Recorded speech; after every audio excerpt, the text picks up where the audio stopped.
If you love the Bloomin' Thinlits and matching stamp set from the new Occasions catalog, you'll want to keep watching. Since they can be challenging, I have some tips that will take the stress out of using them.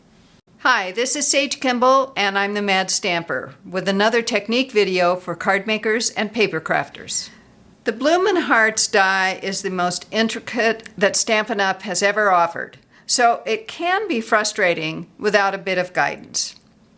In the first part of this video, I'll show you tips for cutting out the heart using various materials and sandwiches.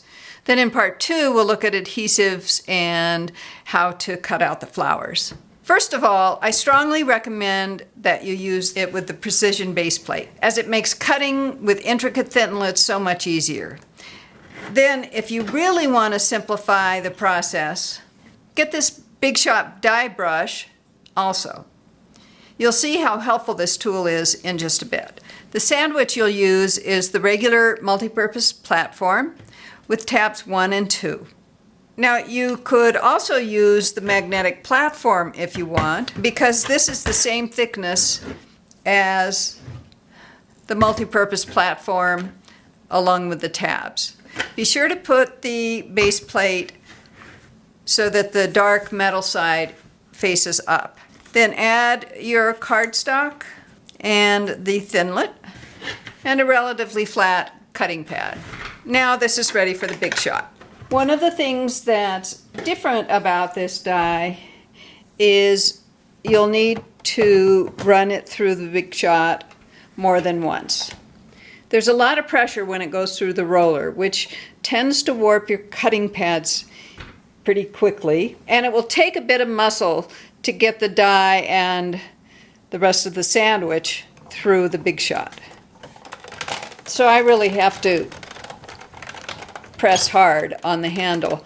Now once it's through the roller completely, I don't go all the way off of the platform. I just reverse the handle and crank it in the other direction. Then I'll put it through one more time, and that's usually enough. Now you can use this die with 2 acrylic cutting pads if you don't have the base plate, but I found that I needed to put the sandwich through the machine 4 or 5 times, and it still may cut unevenly. And of course, the flatter your cutting pads are, the better it will cut. So the good news is that if you take this out and you see that the cuts haven't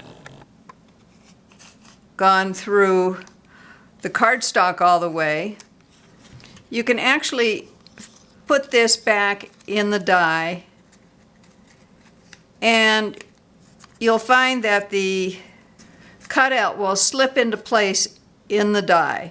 So you don't have to worry about it being misaligned. Then you can just put it back on the base plate and run it through another time or 2.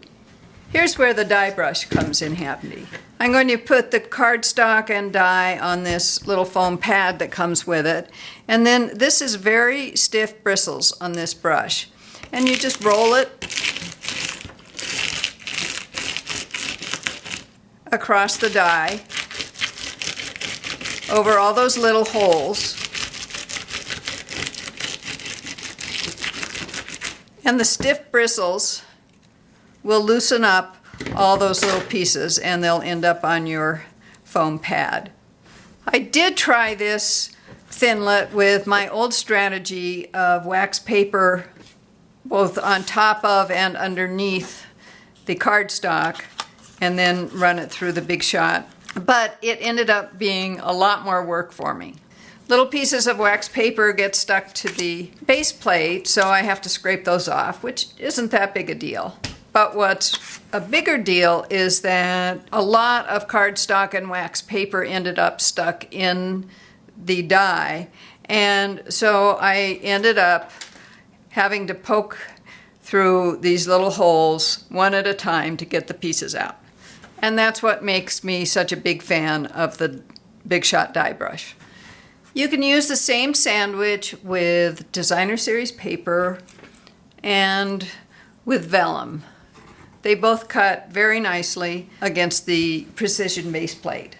If you want to cut glimmer paper, it's best to turn the paper so the glimmer side is down. That way the metal doesn't have to cut through all the glitter before it reaches the backing material.